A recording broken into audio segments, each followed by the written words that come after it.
창세기 28장 1절부터 우리가 공부를 하겠습니다. 이삭이 야곱을 불러 그에게 축복하고 또 부탁하여 가로되 너는 가나안 사람의 딸들 중에서 아내를 취하지 말고 일어나 밧단 아람으로 가서 너희 외조부 브두엘 집에 이르러 거기서 너희 외삼촌 라반의 딸 중에서 아내를 취하라. 바로 이삭이 이렇게 말하는 것은 리브가가 모르다 이삭에게 뒤에 시켜서 그렇게 한 말인 것입니다. 왜냐하면 야곱이 어머니와 짜서 에서로 가장해서 에서의 옷을 입고 에서처럼 양털로 손과 목에 장치를 하고 이삭이 눈이 어두운 기와로 가서 별미를 대접하고 장자 에서가 받을 축복을 야곱이 다 받아버리고 말았었습니다. 그래서 에서가 분이 가득해서 아버지가 세상 떠난 날에는 동생 야곱을 죽여버리겠다고 그렇게 말한 것을 어머니가 듣고 너무 어머니가 놀래가지고서 야곱을 불러서 외아저씨 집으로 형의 분노가 끝일 때까지 도망을 쳐서 있으라. 그러나 그 아들을 외아저씨 집에 보낼 변명이 있어야 됩니다. 무조건 하고 외아저씨 집으로 가라고 하면은 그 남편 이삭이 왜 아들을 외아저씨 집으로 보냈냐 반대할 수도 있고 또 그 형이 눈치채가지고서 미리 손을 쓸 수도 있기 때문에 어머니가 꾀를 냈습니다. 이게 뭐냐면 너희 형이 에서는 이 가나안 여자하고 결혼을 했다. 그래서 나는 이방 여자하고 결혼을 했기 때문에 내 한시도 내 마음에 편하지 못하고 마음이 괴롭다. 또다시 너조차 이방 여자하고 결혼을 한다면 나는 살 재미가 없다. 내 생명에 아무런 기쁨이 없을 것이다. 그러므로 너는 반드시 내 친정에 가서 내 오라버니 딸들을 데려다가 결혼을 해야 된다. 그렇게 그 아들에게 부탁도 하고 또 남편 이삭이 가서 부탁을 했으면 당신이 이게 당신 뜻이라고 그렇게 명령을 내리시오. 내 뜻이라고 하면은 또 형이 에서가 어떻게 나올지 모르니까 당신 뜻이라고 그렇게 부탁을 하세요. 이 가나안 여자하고 결혼하면 안 된다고 말하고 고향 땅에 가서 그 조부 아브라함의 형제인 부두엘의 집 외삼촌 라반의 딸 중에서 아내를 취하라고 당신이 명령하세요. 그렇게 부인이 이삭에게 부탁을 했습니다. 아무래도 이삭이 가정의 머리요 제사장이기 때문에 아버지가 명령을 하면은 에서도 잠잠하고 또 야곱도 당당하게 그 명령에 순종해서 떠나갈 수가 있는 것입니다. 그러므로 어느 가정도 꼭 이렇게 돼야 되는 것입니다. 왜냐하면 어머니가 앞서서 자녀들에게 모든 일을 다 명령을 해버리면 나중에 애들이 아버지를 두려워하지 않습니다. 그럼 아버지를 두려워하지 않으면 어떻게 되느냐? 어린 자녀들은 태어날 때부터 어머니는 두려워하지 않습니다. 그럼 나중에 어린 애들을 다스릴 수가 없어요. 애들 머리가 커지면 어머니는 하나도 안 두려워합니다. 어머니는 무섭지가 않아요. 만만해요. 손에 잡고 흔들 수 있어요. 아버지는 그렇지 않습니다. 그러므로 어머니가 무슨 일을 하고 싶을 때는 꼭 아버지에게 부탁해 가지고서 아버지가 하는 형식으로 그렇게 말을 해야 돼요. 내 나이 지금 50이 넘고 우리 아버지 어머님이 다 70이 넘으셨지만은 어머니는 하나도 겁이 안 나요. 어머니는 성을 내도 겁을 안 나고 웃어도 겁을 안 나고 어머니는 아주 만만해요. 만만해요. 그러나 이 나이에 내가 아버님하고 같이 늙어가면서 아버지는 만만치 않아요. 아버지는 겁이 나요. 또 존경이 가요. 아버지 말은 마음 심중이 들어요. 그 어떻게 없이 하나님께서 그렇게 우리들을 만들어 놓았어. 우리 집 애들도 보면은 내가 무슨 말을 하면은 애들이 와서 묻습니다. 아버지, 이게 어머니가 부탁해서 하는 말입니까? 아버지가 직접 하는 말입니까? 꼬꾸를 묻는다고. 어머니가 부탁해서 하는 말입니까? 아버지가 직접 내리는 명령입니까? 야, 이놈아, 무슨 소리를 그럴 사람입니까? 아버지가 직접 내리는 명령이면 이건 뭐 반드시 우리가 해야 되고, 어머니가 부탁해서 아버지에게 시켜서 하는 말 같으면 조금 재고해 볼 일입니다. 그렇게 말합니다. 애들이 엄마 말을 잘 듣습니까? 이러므로 원래부터 키울 때 아버지를 중심으로 해서 가정을 딱 세워놔야 이 법 질서가 서게 되는 것입니다. 그래서 결국 이 가정에서 리브가가 이런 저질러 놓고 난 다음에 이제 뒷감당을 못 합니다. 맏아들이 둘째 아들을 죽이려고 하니까 어머니가 시켜서 야곱으로 하여금 에서의 장자의 축복을 빼앗겨 놓고 난 다음에 이제 뒷감당을 못 하니까 이제는 자기가 뒤로 물러서고 이삭을 앞에 세우는 것입니다. 그래서 이삭은 리브가의 말을 듣고 야곱을 불러서 그에게 이제 축복하고 부탁해서 꼭 그 부인이 시키는 시나리오대로 이제 말을 합니다. 너는 가나안 사람의 딸들 중에서 아내를 취하지 말고 일어나 바단 아람으로 가서 너희 외조부 부두엘의 집에 이르러 거기서 너희 외삼촌 라반의 딸 중에서 아내를 취하라. 그 의미가 있습니다. 왜냐하면 아브라함의 집안에서 아내를 취하라는 것입니다. 이 부두엘은 아브라함의 형제니까요. 그건 왜냐? 이 집안은 원래 모두 다 야훼 하나님을 믿는 집안입니다. 아브라함이 여기에서 야훼 하나님의 계시를 받고 그 아버지 데라와 함께 가나안으로 오려고 갈대아 우르에서 하란으로 나왔다가 거기에서 아버님이 세상을 뜨고 자기는 조카와 함께 아내를 데리고 가나안으로 왔거든요. 그러므로 이 집안은 야훼 하나님을 믿는 집안입니다. 그러므로 여러분 시집 장가들 때 신앙이 갖춰야지 종교가 틀려놓으면 그 무서운 종교 전쟁이 집안에서 일어나는 것입니다. 이럴 때 원래 아내를 구할 때 하나님을 잘 섬기는 그런 집안에서 아내를 구해오면은 그 집안에서 신앙이 사라지지 않습니다. 신앙은 여러분 남자를 통해서 전달되는 것보다도 여자를 통해서 전달됩니다. 그렇기 때문에 예수 잘 믿는 하나님을 잘 섬기는 그러한 아내나 그는 며느리를 데리고 오면 온 집안이만 모두 다 예수 믿게 되어버리고 말입니다. 그러나 예수를 안 믿는 집안에 아내를 데리고 오거나 며느리를 데리고 오면 그 집안이 아주 어수선하게 되고 무신론으로 들어차게 됩니다. 우리 이스라엘의 역사를 보게 될지라도 이스라엘의 제왕 중에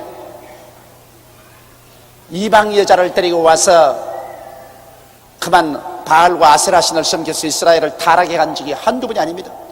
더구나 이스라엘의 아합 왕 같은 사람은 두루와 시돈의 왕 딸인 이세벨을 데려다가 자기 아내로 삼았는데 이세벨이 올 때 이방의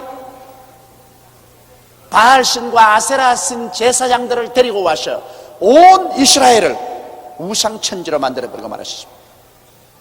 다윗의 아들인 솔로몬이 얼마나 하나님을 처음 사랑하고 하나님께로부터 지혜와 총명을 얻어 그와 같이 지혜로운 사람이 없을 정도였는데 결국 그가 이방 여자들을 취해서 자기 아내로 삼은지라 이방 여자들이 와서 솔로몬을 꾀가지고서 솔로몬이 나의 많아서는 야훼 하나님을 버리고 이방신을 섬기고 성전에 이방신의 우상을 갖다 세웠습니다. 그 솔로몬이 그렇게 지혜 있고 총명한 사람도 여자에게는 지혜가 흐려집니다. 그러므로 남자라는 것은 장가 잘 들어야지 아무리 지혜 있고 총명해도 여자 잘못 가져오면 지혜와 총명이 흐트러져 버리고 마는 것입니다. 솔로몬 같은 역사에 그만큼 지혜로운 사람이 없었는데도 나중에는 야훼 하나님을 버리고 우상을 섬겼다고요. 그 이방 아내들의 말을 듣고요. 그렇게 지혜가 흐트러집니다. 이러므로 여러분 아들 장가 보낼 때 아들 참 금지 오겹으로 길러놓아도 며느리 잘못 갖다 놓으면 얼마 벽앤mol이 성사 안에서 부모하고 원수를 만들어버립니다. 얼마 벽앤mol이 성사 안에서 부모하고 원수 만들어버려요. 간단해요. 남자는 여자의 말에 지혜가 어두워지는 것입니다. 그러므로 아들 둔 사람도 기도 많이 하고 며느리 구하고, 또 딸 둔 사람도 기도 많이 하고 사위 구하고, 이것만큼 어려운 것이 없습니다. 그러나 이것만큼 일생에 무서운 결과를 맺는 것도 없다는 것을 우리가 알아야 되는 것입니다. 이래서 여기에 이삭이나 리브가가 가나안의 우상을 섬기는 그 문화권에서 자란 딸들을 취해서 자기가 며느리를 보기를 원치 않은 이유는 당연한 이치인 것입니다.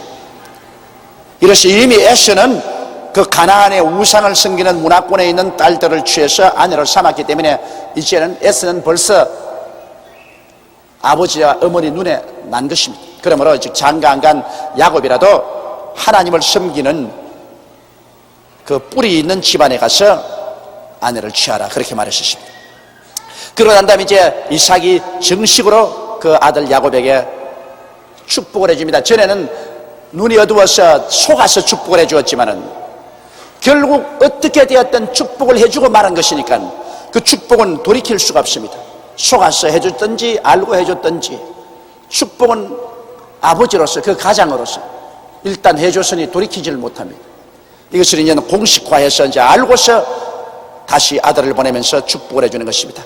전능하신 하나님이 내게 복을 주어 너로 생육하고 번성케 하사 너로 여러 족속을 이루게 하시고, 보십시오. 하나님께서 복을 주시면 생육하고 번성케 됩니다. 자손들도 다 잘 되고, 그리고 모든 일에 번성케 되는 것입니다. 그래서 너로 여러 족속을 이루게 하라, 그렇게 말했습니다. 여러분, 하나님께서는 우리의 복의 근원이기 때문에 우리가 하나님의 복을 받으면 성하고 하나님께 화를 받으면 망합니다. 그것은 개인도 그렇고 민족도 그렇습니다. 하나님께 복을 받지 아니하면 인간의 수단과 방법으로 아무리 이 세상에 복을 끌어모아 놓아도 그것이 복이 되지 못하고 그것이 저주가 됩니다. 예를 들어 말하면 여러분, 일본 같은 나라 보십시오. 일본은 우상천지의 나라입니다. 하나님을 믿지 않습니다. 그러나 개미처럼 일해가지고서 물질적으로는 오늘날 세계에서 가장 큰 부자가 되었지만은 일본의 그 가장 큰 부자가 된 그 재물이 오히려 그들에게는 큰 저주가 되었습니다. 그건 왜냐? 그 재물 때문에 절대로 하나님을 안 믿으려고 합니다. 그 세상에 재물이 많기 때문에 그 재물에 의지하고 하늘과 땅을 지으신 야훼 하나님을 의지하지 않냐고, 예수 그리스도의 복음의 계시를 일본은 받지 않습니다. 일본에 가서 문을 두들겨서 예수 믿게 하는 것이 얼마나 힘든지 모릅니다. 그것은 재물이 화가 되어가지고서 약대가 바늘기로 들어가는 것보다 더 힘들게 일본 민족이 구원받는 것은 그처럼 어렵게 되십니다. 예수께서 부자가 천국에 들어가는 것은 약대가 바늘기로 들어가는 것보다 힘들다고 했는데, 예수 믿기 전에 인간의 힘으로 부자가 되어 놓으면 그것이 저주가 되어 가지고서 천국에 못 들어갑니다. 그러나 우리 한국같이 얻어맞고 깨어지고 박살이 났다가 하나님을 믿고 주님 안에 나와 가지고서 하나님으로부터 축복을 받으면 이것은 축복도 받고 천당도 가는 것입니다. 할렐루야. 이게 얼마나 좋습니까? 영혼이 잘 되고 그 다음 범사도 잘 되고 강건해야지. 영혼이 못된 데다가 범사가 잘 되고 강건하면 그런 박살이 나는 것입니다. 왜냐하면 이 세상의 부귀와 영화라는 것은 여러분 잠시 있다 사라지는 안개입니다. 그 얼마 가는 줄 압니까? 그리고 하나님이 없는 재물은 우리에게 평안을 가져오지 않고 언제나 재물 때문에 더 고통을 가져오는 것입니다. 이 세상에 마귀가 주는 재산도 있고 하나님이 주시는 재산도 있고, 마귀가 주는 소위 축복도 있고 하나님이 주시는 축복이 있는데, 여러분 마귀가 주는 축복이나 마귀가 주는 재산을 받으면 그때로부터 마귀의 종이 됩니다. 예수님을 시험할 때 사탄이 예수께 와서 천하 만국의 영광을 보이고 말하기를 네가 내 앞에 절하라, 그러면 이 모든 것을 내게 주려 하셨습니다. 오늘날 또 사탄에게 절해서 마귀를 따라감으로 말미암아 마귀에게 받은 부귀 영화 공명이 있습니다. 이것은 마귀의 종이 되어서 이 세상에서 마귀의 노예 생활하다가 재물 때문에 지옥으로 떨어지고 마는 것입니다.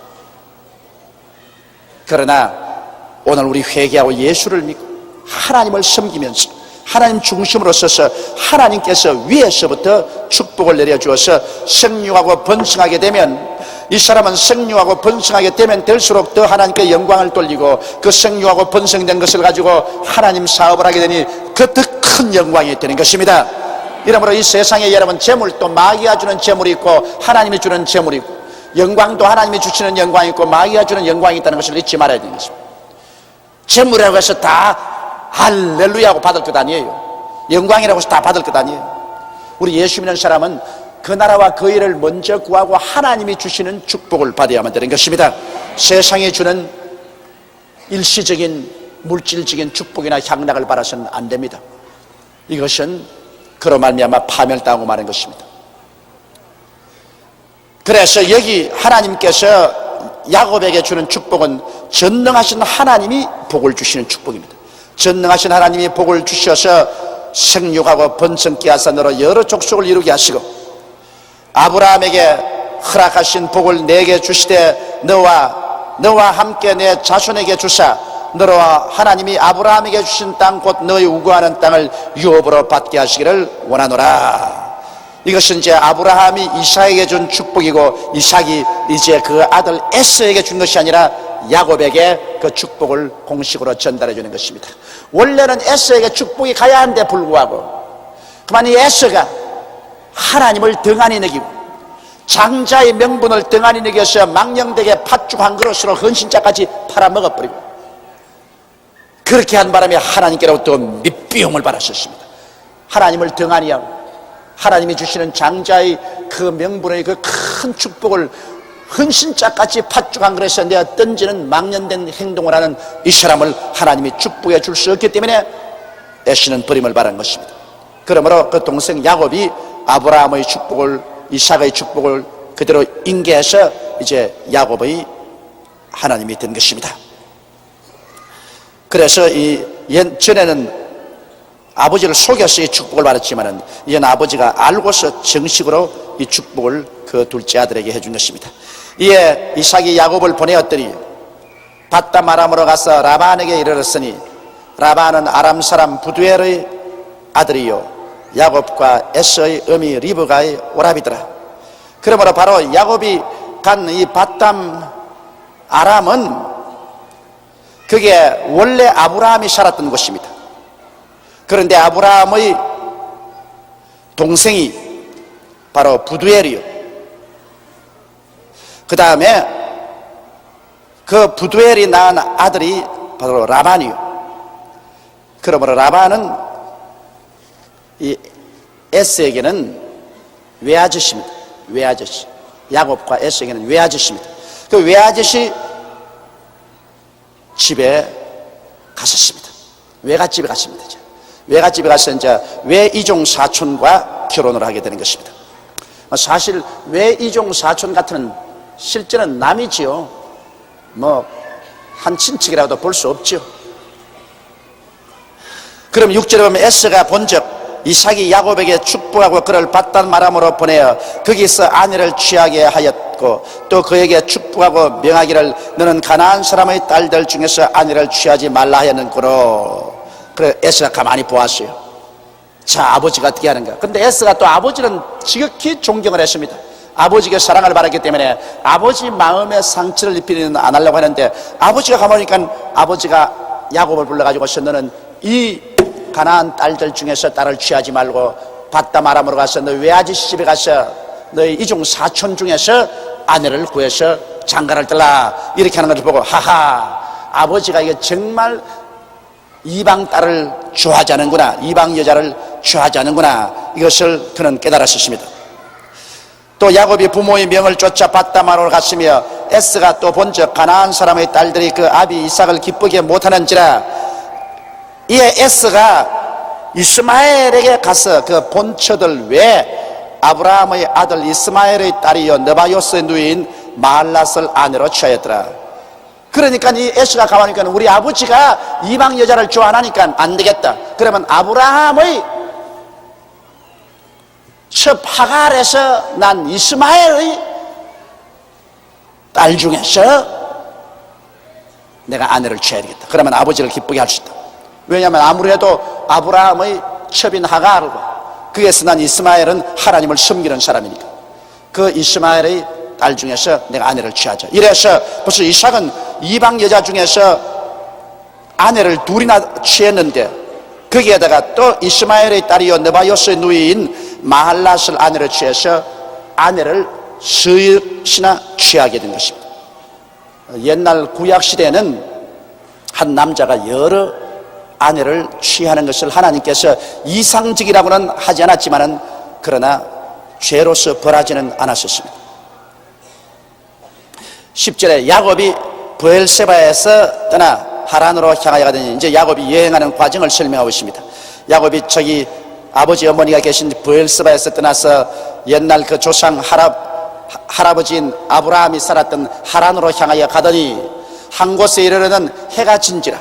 가다가 해가 지니까 거기서 유수 가려고 그곳에 한 돌을 취하여 베개하고 거기 누워 자더니 돌 베개하고 잡니다. 그 옛날 목동들이 짐승을 치다가 해가 지면은 돌을 가다가 벽에로 삼고 잠을 자는 것은 보통 다 하는 일입니다. 그건 뭐 옛날에 야곱만 한 것이 아니라 우리도 어릴 때 덜에 가지고 소먹이고 하다가 잠자면 그게 돌을 벽에 삼아서 잠을 잔 적이 있습니다. 근데 그것도 습관이 되니까 나중에는 벽에 베고는 잠이 안 와요. 우리 그 시골에서 잘 때는 목침이라고 해서 나무로 깎은 그런 벽에를 가지고서 잠을 잤거든요. 그런데 그 목침을 비고 자다가 나중에는 부드러운 벽에를 베니까 도저히 잠이 안 와요. 그 사람 습관은 이상합니다. 그러나 이제 요 사이는 또 목침 베라면 죽어도 못 베요. 그 딱딱한 목침을 베고 어떻게 자요? 그 옛날에는 이 원시 시대라 돌을 벽에로 해서 잠을 자는 사람들이 목동들 가운데는 많이 있었습니다. 그래서 그는 가다가 들에서 돌로 베개하고서 누워서 잠이 들었는데 꿈에 본적 사닥다리가 땅 위에 섰는데 그 꼭대기가 하늘에 닿았고 또 본적 하나님의 사자가 그 위에서 오르락내리락 하고 하나님께서 우리에게 가장 정확한 계시를 줄 때는 언제나 꿈을 썼습니다. 환상으로도 하나님이 계시를 주셨지만 그러나 언제나 가장 정확한 계시는 하나님이 꿈을 통해서 주셨습니다. 왜냐하면 사람이 잠잘 때는 이 외부적인 영향력을 미치지 않습니다. 눈에 아무것도 안 보지요. 귀에 안 들리지요. 온 마음이 다 조용하지요.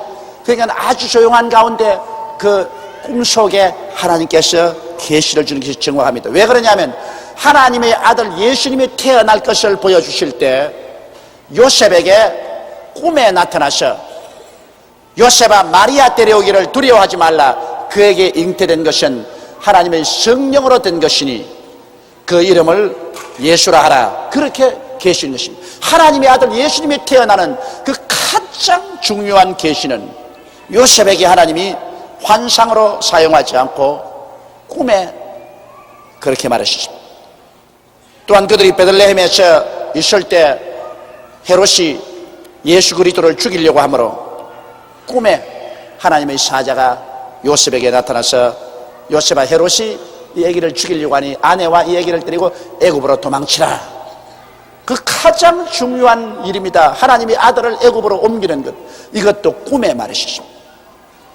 그러므로 이 꿈은 하나님께서 우리에게 굉장히 중요한 계시를 주실 때 꿈을 사용하는데 뭐 오늘날도 여러분께서 성령으로 말미암아 꿈 많이 꾸겠죠. 그러나 여러분께서 오늘날은 꿈을 꾸거든 그 꿈을 상당히 성경과 비추어 봐야 되는 것입니다. 꿈 꾸는 것마다 다 계시라고 생각하면 큰일 납니다. 왜냐하면 뭐 저녁에 밥을 많이 먹고 배가 불러가지고서 씩씩하고 자면 희한한 꿈 다 꾸어요 그냥. 그러니까 꿈이라고 해서 다 계시라고 생각하면 안 됩니다. 계시의 꿈은 자기가 꾸고 나도 알아요. 이것은 계시의 꿈이다. 왜? 계시의 꿈은 그의 꿈에 예수님이 친히 나타나시든지 안 그러면 하나님의 천사가 나타나든지 그렇지 않으면 성령이 주의 종의 몸을 입고서 나타나는 것입니다. 꿈에 주의 종이 나타나는 것은 그것은 성령께서 나타나는 것입니다. 성령은 몸이 없기 때문에 그 교회에 주의 종의 몸을 입고서 성령이 꿈에 나타나시는 것입니다. 꿈으로 계시를 받는 사람 많아요. 나는 이 말만 하면 마음이 섭섭해요. 왜냐?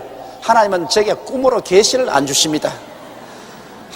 아무리 하나님 나도 꿈이나 환상을 좀 주십시오 그렇게 해도 하나님은 제게 환상도 안 보여주시고 꿈도 안 보여주십니다. 꿈이나 좀 볼까 싶어서 기도를 하면은 꿈에 영 막 개꿈을 꾸어가지고서 정신이 없고 하나님이 주시는 꿈은 안 꾼.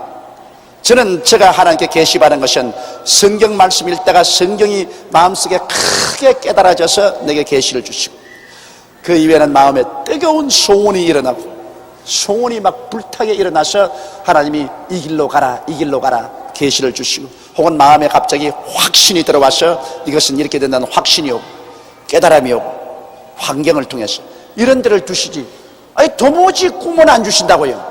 그거 좀 주시면 좋겠는데 그걸 안 준다고요.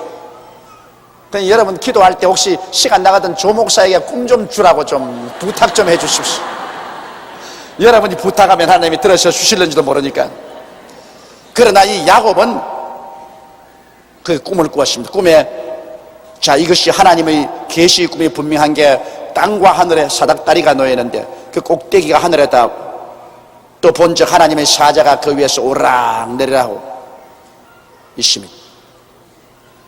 이것은 굉장히 의미심장한 일인 것입니다. 그것은 왜냐하면 하나님 아버지께서 그 사자를 통해서 끊임없이 야곱을 어느 곳에 있으나 돌봐주고 인도해주고 있다는 그 의미인 것입니다. 이것은 또 무엇을 의미하냐면 이 사닥다리는 여러분 하나님이 뭐 사닥다리가 필요해가지고 하늘에서 사닥다리 놓고 올라갔다 내려갔다는 것은 아닙니다. 이것은 하늘과 땅 사이에 이 사닥다리의 연결체가 있는데 그분이 누구냐? 바로 우리 주 예수 그리스도라는 것입니다. 사람이 만든 사닥다리는 여러분 하늘까지 닿지 못합니다. 불교라는 종교도 유교라는 종교도 마오메라는 종교도 여러 가지 종교가 있지만은 그 종교는 사람들이 만든 사닥다리가 되어서 하늘에까지 닿지를 못합니다. 열심히 사닥다리를 만들어 봐도 하늘에 못 닿아요. 사람이 밑에서 만들어 올리는 사닥다리는 하늘에 못 닿지만은 하늘에서 내려온 사닥다리는 땅에 닿는 것입니다. 그러므로 하나님께서 이 땅에 내려 보낸 사닥다리가 누구냐? 예수 그리스도인 것입니다. 할렐루야.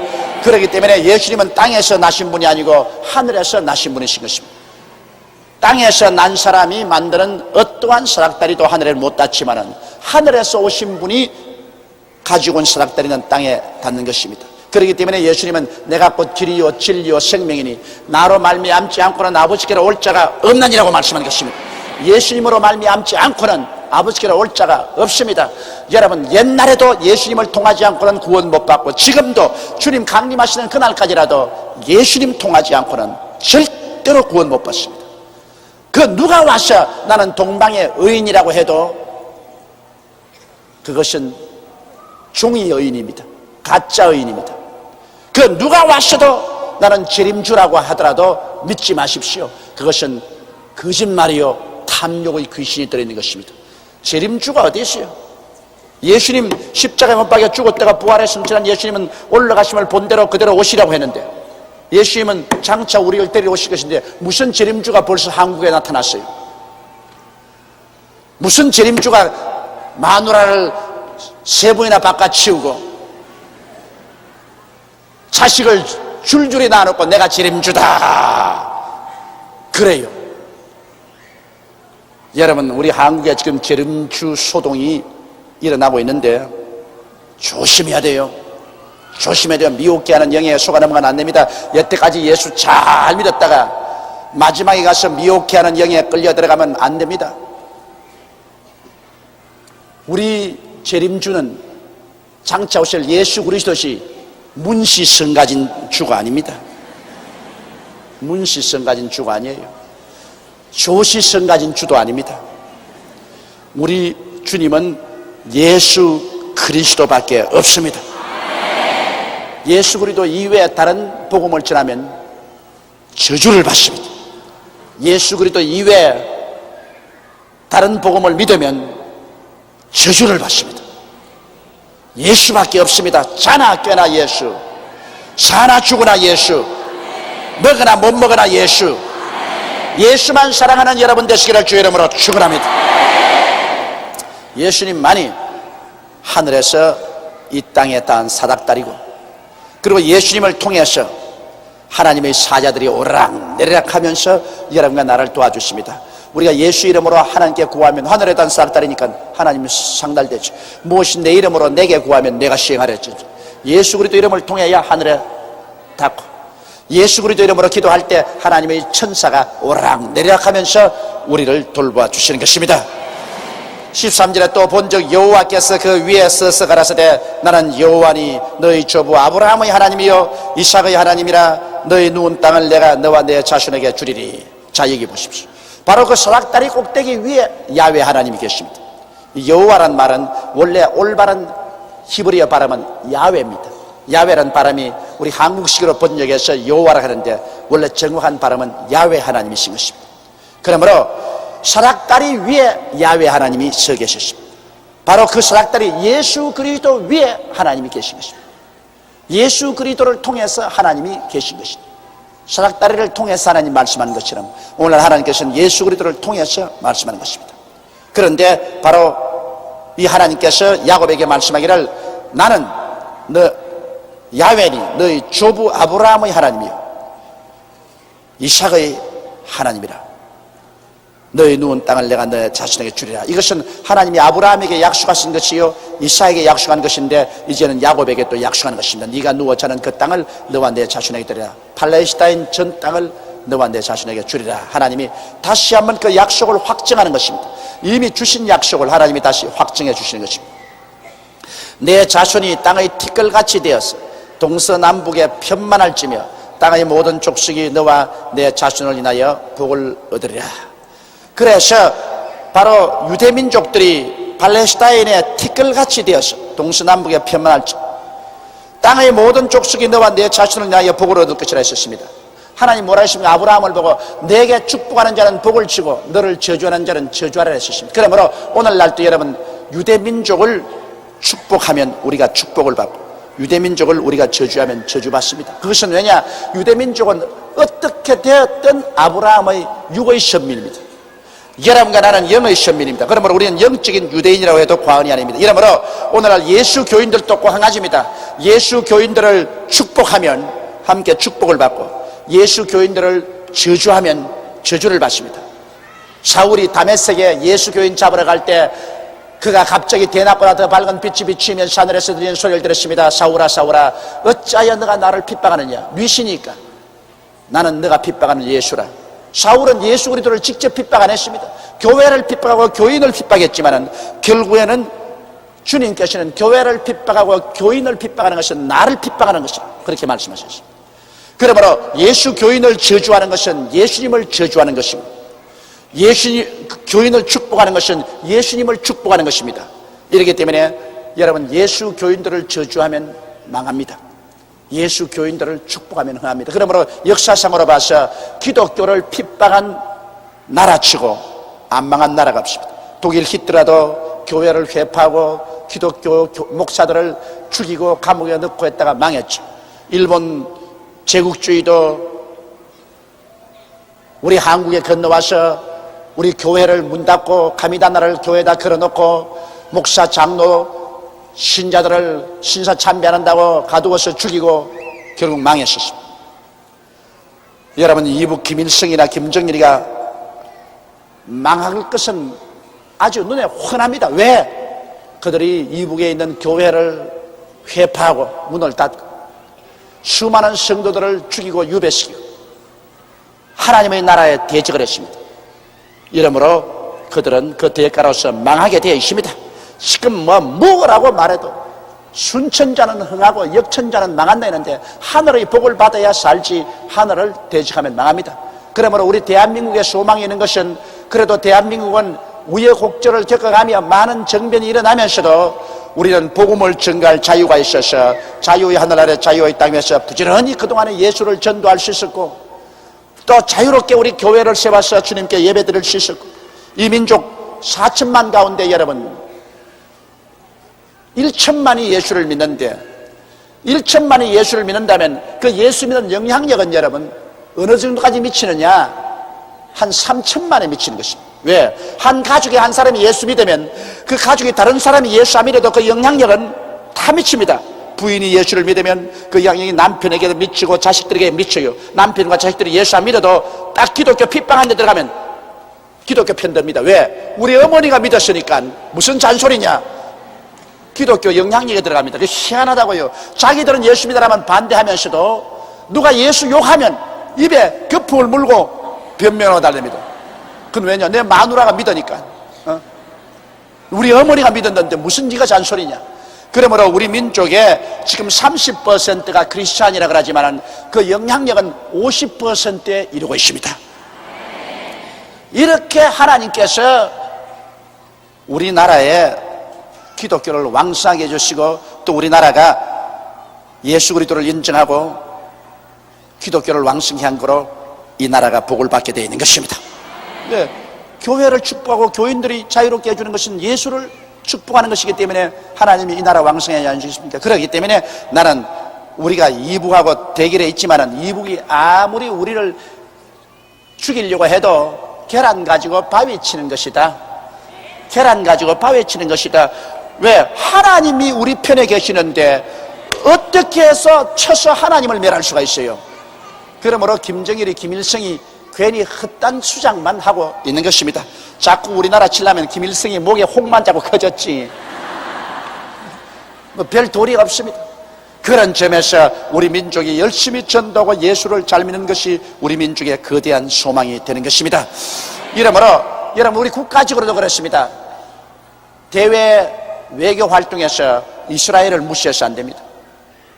우리나라가 중동에 기름 좀 얻어먹겠다고 이스라엘과 국교를 끊었습니다. 그때 내가 국교 끊지 말라고 박정희 대통령 정권에 있을 때 그렇게 직접 간접으로 호소했습니다.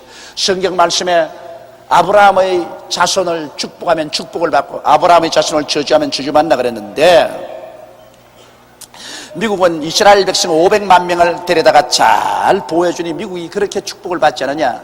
이러므로 유대민족하고 이스라엘하고 국교를 끊지 말아야 된다. 미국도 국교 안 끊고 일본도 국교 안 끊어도 아랍하고 기름 다 타먹는데 왜 우리 앞서가지고 그렇게 하느냐. 그런데도 불구하고 우리 정부가 이스라엘하고 국교를 끊고 아랍에게 환심을 달려고 아랍하고 국교를 가지고서 그래서 장사 많이 했어요. 사우디아라비아로부터 위조해서 굉장히 나가서 건축 수주를 많이 하고 난 다음에 해서 어떻게 했습니까? 모조리 바싹 망해가지고서 천문학적인 빚을 걸머쥐고 회사들이 망해서 들어와가지고서 그 빚을 누구에게 다 덮어씌웠습니까? 우리 국민 세금에 다 덮어씌우고 말한 것입니다. 중동에 가서 무슨 돈 벌었어요? 중동에 부미를 떠고 야단 법석을 한 다음 중동에 들어가가지고서 여러분 밑 안 지고 들어온 회사가 몇 개 있습니까? 아예 고슴도치 오이밭에 가서 뒹구는 것처럼 온 빚을 잔뜩 어깨에 걸머쥐고 한국에 돌아와가지고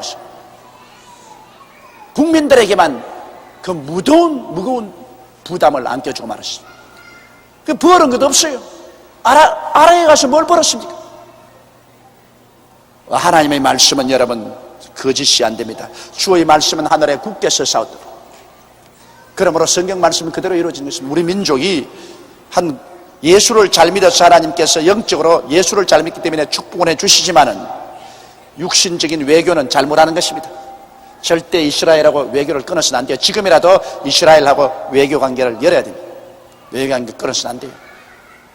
왜 흑백 논리로 갑니까?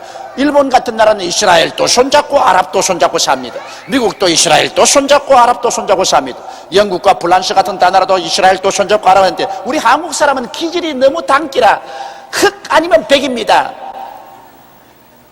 흑 아니면 백으로 하지 말고 흑도 아니고 백도 아니고 낮도 아니고 밤도 아니고 부옇게 사는 것이 정치라고요. 부옇게 있으면 밤편에 오면 우리도 밤에 속한다 부옇지 않느냐 그러고 낮에 오면 우리도 나라이냐 우리도 부옇고 그렇지 않냐. 이게 정치라고요. 정치가 뭘 한국 사람은 밤 아니면 낮이다 그냥 이스라엘 아니면 그냥 저쪽 아랍이다 이렇게 선을 끊는 것 정치는 그렇게 선 끊으면 안 돼요. 예수 믿는 신앙은 선을 분명히 해야 돼요.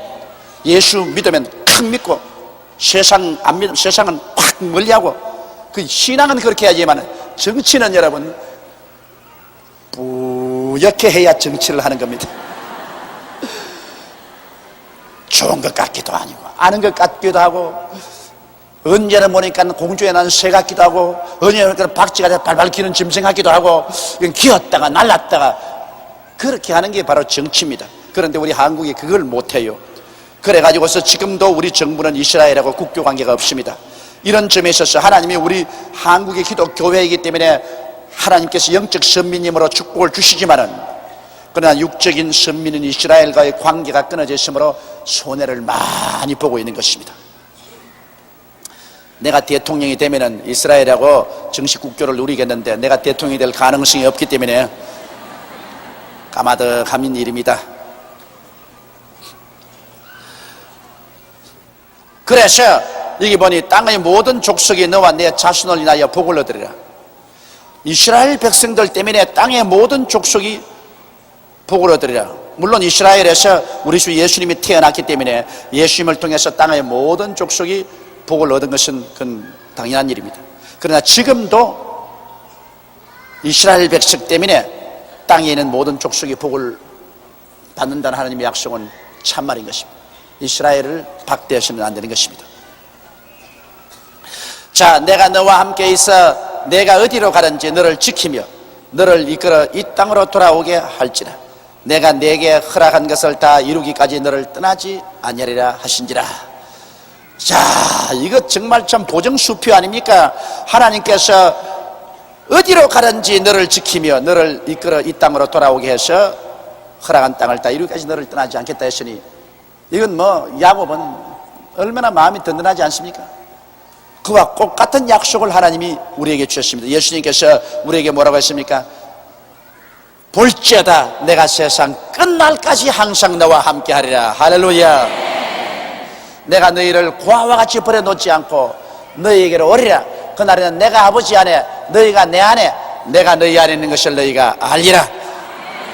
오늘날 야곱에게 하나님께서 하나님이 약속한 것을 이루실 때까지 떠나지 않고 같이 있겠다 하신 그 하나님이 예수 믿는 우리들에게도 세상 끝날까지 같이 계셔서 우리를 붙잡아 천당까지 데려가 주겠다고 약속하고 계신 것입니다.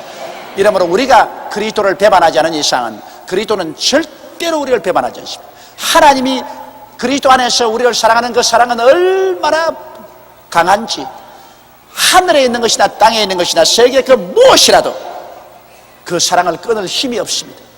오직 우리 자체만이 하나님을 버리면 그건 우리는 버림당합니다. 그러나 우리가 예수 그리스도를 사랑하고 하나님을 버리지 않은 이상은 하나님은 절대로 우리를 버리지 않습니다. 칠전팔기 하더라도 우리를 이렇게 세우셔서 천국 백성으로 만들어주시는 것이 우리 하나님의 끝없는 사랑인 것입니다. 이 하나님의 사랑은 그 높이나 깊이를 측량할 수가 없습니다. 우리가 가히 알 수가 없습니다. 자식이 부모의 사랑을 알 수 없는 것처럼 우리가 하나님의 사랑을 지금 가히 짐작을 하지 못합니다. 그런 큰 사랑으로, 근질긴 사랑으로 우리를 붙들어 주었기 때문에 우리 같은 불추리가 그래도 매일같이 찬송도 부르고 기도도 하고 성령님 모시고 천당 가지, 안 그랬으면 벌써 박살나고 말하실 것입니다. 그러므로 하나님의 사랑에 대해서 우리가 감사해야 될 것입니다. 야곱이 잠이 깨어 가로되 여호와께서 과연 여기 계시거늘 내가 알지 못했도다. 야훼 하나님이 항상 같이 계시지.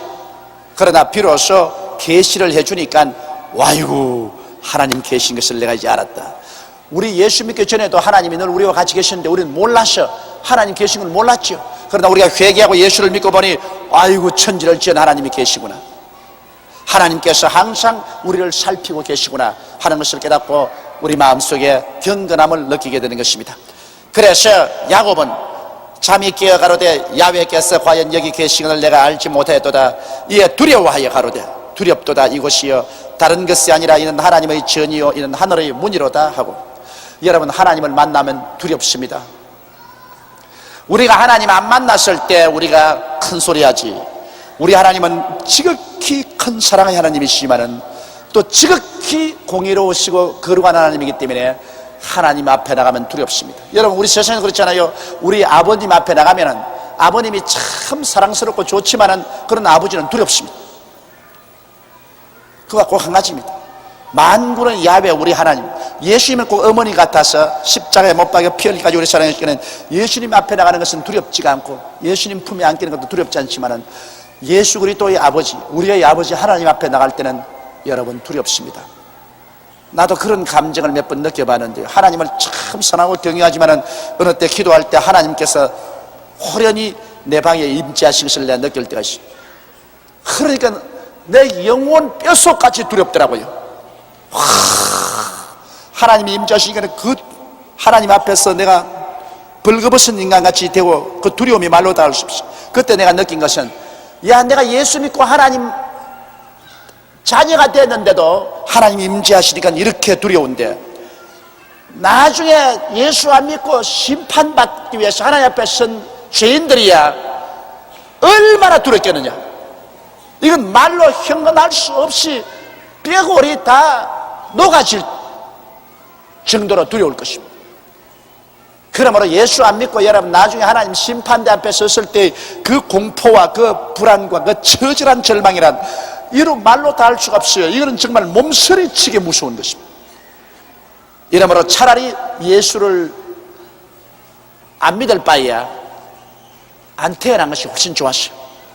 안 태어나시면 그런 공포를 체험하지 않죠.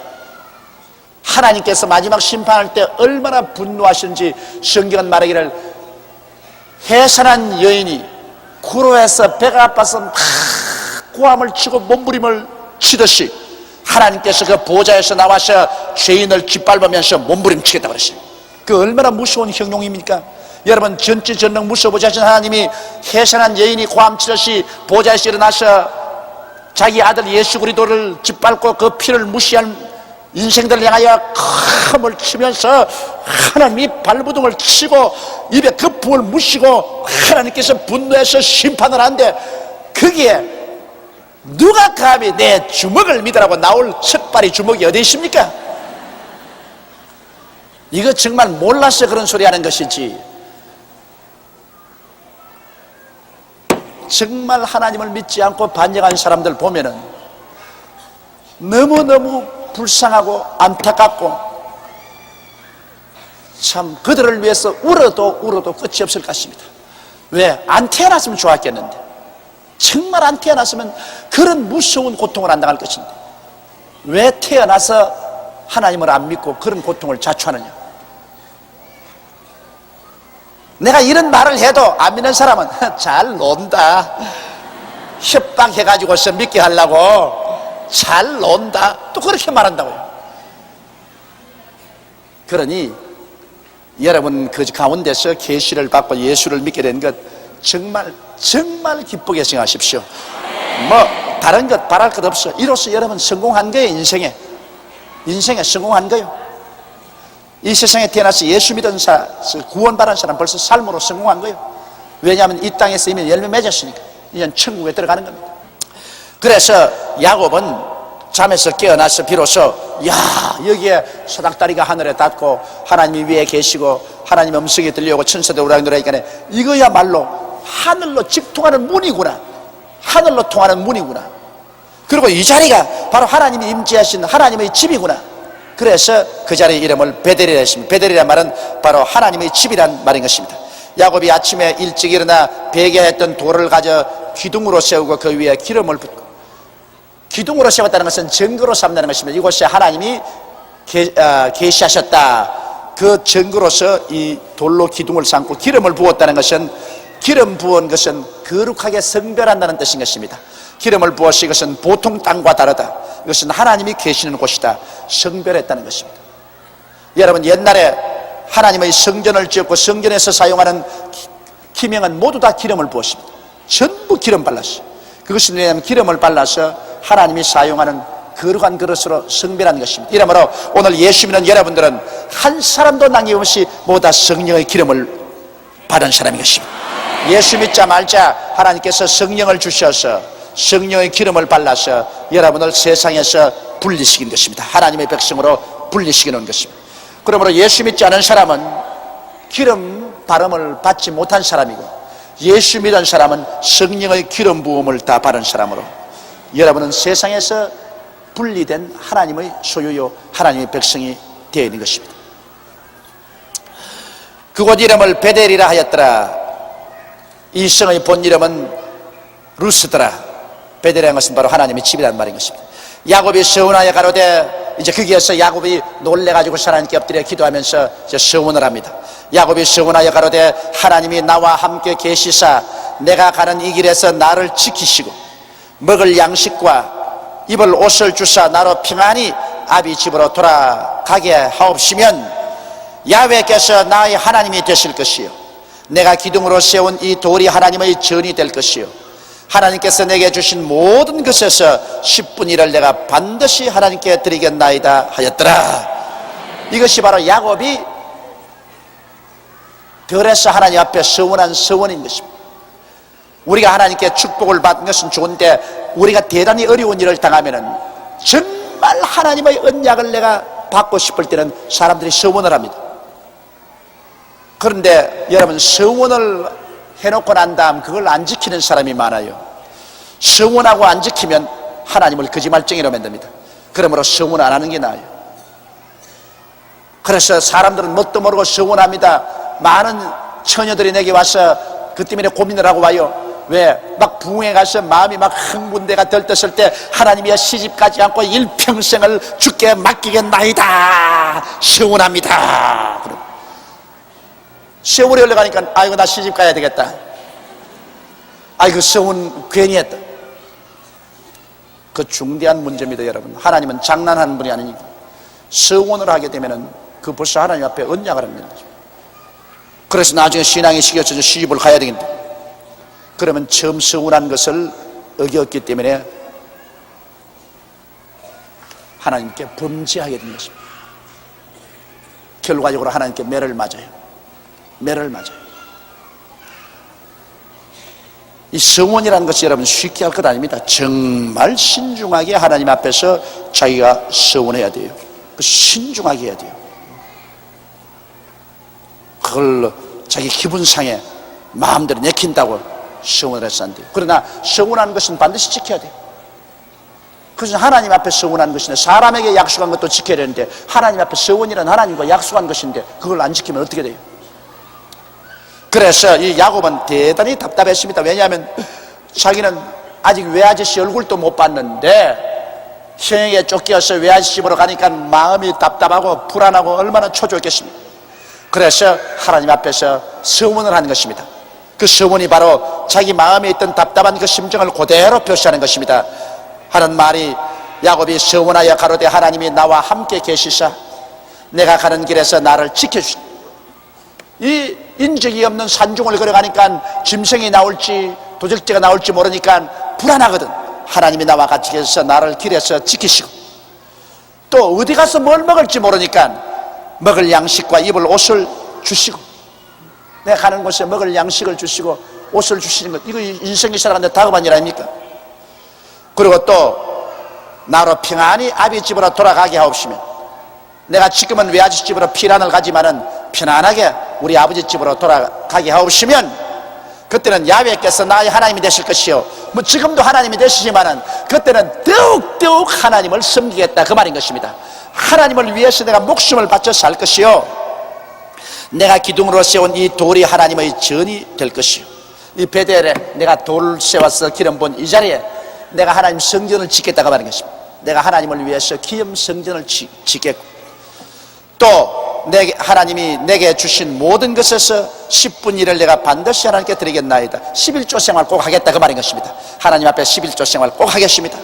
오늘날 어떠한 사람들이 말하기를 11조라는 것은 율법 시대에 있는 것으로 은혜 시대에는 11조 없다, 그렇게 말하는데, 그 얼마나 11조 바치기 싫어서 그런 것을 발명해내요. 율법 시대라는 것은 모세가 시내산에서 율법을 받은 것입니다. 그것은 아브라함과 이삭과 야곱 시대보다도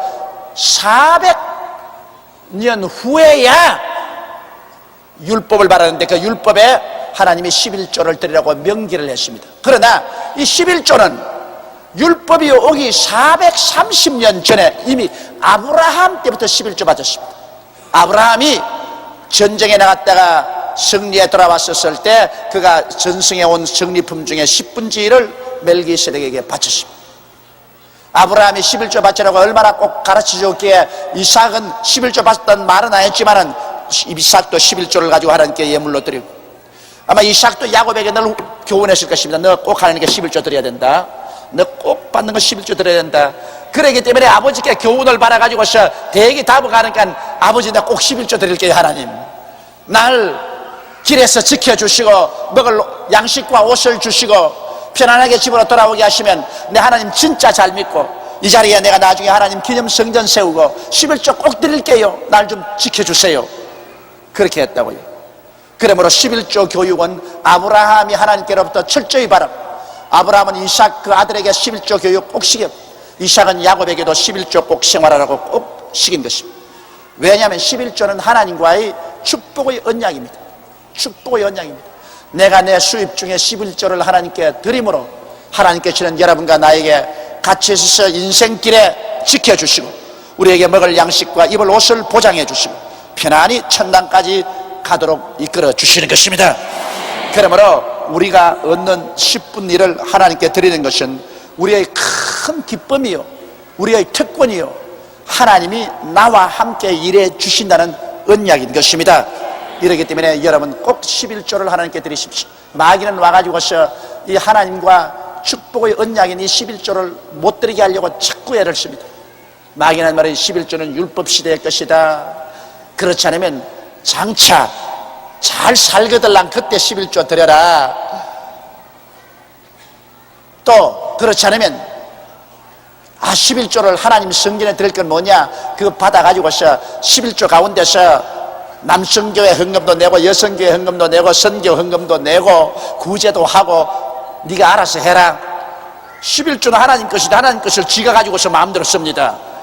이거 국가에 세금 낸 돈을 가지고서 국가에 낼 거 뭐냐, 내가 적당히 봐서 이게 내 세금 드릴 걸 가지고서 내가 구제도 하고 다리도 놓고 내가 다 할 테니까 국가에서 세금 내라면 국가 세금 내가 가지고 다 썼습니다. 그런다고 세금이 되나요? 안 됩니다. 11조만은 그것은 하나님 성전에 드려야 됩니다.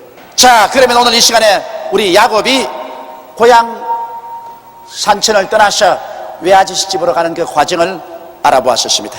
이제는 29장에는 이제 야곱이 고향 산천을 떠나서 외아저씨 집에 가서 어떻게 살아가는가, 그것을 또 공부하겠습니다.